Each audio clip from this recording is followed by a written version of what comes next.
Man और supreme court के पूर्व जस्टिस मार्कंडे काटजू ने एक बार फिर लेकर एक विवादित बयान दिया, जिसमें उन्होंने कहा कि मैं गाय को माता नहीं मानता, मैं बीफ खाता हूं। आप गाय को माता मानते हैं? बताइए, सोचिए, कोई जानवर किसी इंसान की माता हो सकती है? जरा दिमाग है आपको कि गोबर भरा हुआ है आप में, मगर पगलेटी भरी हुई है। माता माता माता पागलों जैसे चिल्ला रहे हैं और पकड़। मैंने तो देखिए साफ साफ कह दिया, मैं साइंटिफिक आदमी हूँ, मैं गाय को माता नहीं मानता हूँ। जैसे घोड़ा है या कुत्ता है वैसे गाय है, एक जानवर है। और दुनिया खाती है गाय बीफ, अमेरिका खाती है, यूरोप खाती है, अफ्रीका खाते हैं, चाइना, रशिया, ऑस्ट्रेलिया, इवन ये अफगानिस्तान, पाकिस्तान, थाईलैंड, हमारे हिंदुस्तान में भी। अभी मैं केरल होके आया हूँ तो मैंने वहाँ बीफ खाया।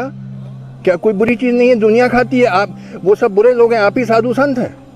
हद कर दी पागलपन की। वो कहते हैं कि साहब गाय माता है क्योंकि वो दूध देती है पीने को, तो भाई बकरी भी देती है दूध पीने को, भैंस भी देती है, वो ऊँट का भी पीते हैं लोग दूध, तिब्बत में याक का पीते हैं, वो सब देवी देवता हैं। पागलपन की बातें, बेवकूफ़ी की बातें। अब तुम गधे हो तो बने रहो गधा, मैं गधे का इलाज नहीं है मेरे पास। गाय को माता मानना और पूजा करना निहायत बेवकूफ़ी की बात है। गाय एक जानवर है, जैसे घोड़ा और कुत्ता होता है वैसे, उससे ज़्यादा मैं नहीं मानता हूँ। बहुत से गैर मुसलमानों को ये गलत फहमी है कि उनके मज़हब में गोश्त खाना हराम है, और कई हिंदू समझते हैं कि उनके मज़हब में लिखा है कि गोश्त खाना हराम है।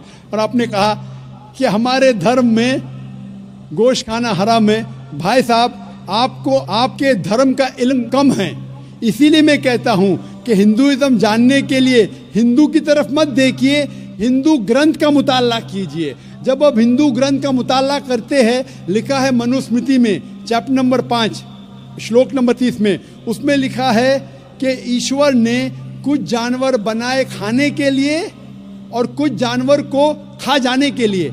God has created some animals to eat and some to be eaten. अगर आप उस जानवर को खाते हैं जिन जानवर को खुदा ने बनाया है खा जाने के लिए, तो आप गुनाह नहीं कर रहे। If you are eating the animals who God has created to be eaten, you are not doing a sin.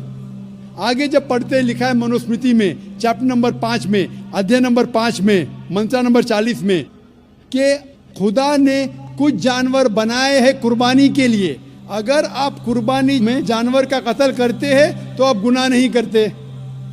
आगे लिखा है मनुस्मृति में चैप्टर नंबर 5 मंत्र नंबर 41 में कि जानवर का कत्ल करना, जो जानवर खाने के लिए बनाए गए हैं, वो गुनाह नहीं है। इसी तरीके से कई जगह वेद में लिखा है कि ऋषि गोश्त खाते थे, जानवर को खाते थे। वक्त नहीं है डिटेल में बात करने का, लेकिन अगर आप महाभारत पढ़ेंगे अनुशासन पर्व चैप्टर नंबर 88, इसके अंदर युधिष्ठिर जो पांडव का एक भाई था, वो पूछता है भीष्म से कि हम यज्ञ में, पूजा में क्या खाना दे भगवान को, ईश्वर को, ताकि हमारे पुरखों को संतुष्ट मिले।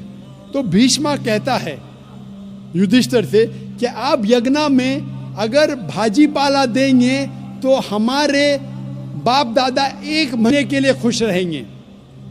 अगर आप मच्छी देंगे 2 महीने के लिए, अगर आप खरगोश देंगे 3 महीने के लिए, अगर गोश्त देंगे तो 4 महीने के लिए, अगर आप बेकन देंगे तो 5 महीने के लिए, अगर परिंदे का गोश्त देंगे तो 6 महीने के लिए, अगर हिरन का गोश्त देंगे तो 7 महीने के लिए। पूरा मेन्यू है, माशाअल्लाह, बड़ा मेन्यू है। उसके आगे लिखा है अगर आप गाय देंगे तो पूरे 1 साल के लिए हमारे बाप दादा संतुष्ट रहेंगे, और अगर गेंडा राइनोसरस देंगे तो 20 साल के लिए हमारे बाप दादा खुश रहेंगे। पूरा मेन्यू है। क्या चाहते हैं बोलो? मच्छी, खरगोश, क्या चाहते हैं बोलो? ये आपके ग्रंथ में लिखा है, मेरे ग्रंथ में नहीं। हमारे ग्रंथ में सब चीज खाने की इजाजत नहीं, सिर्फ वो चीज जो हमारे लिए हलाल है। इसी तरीके से बाइबल में भी लिखा है आप गोश्त खा सकते।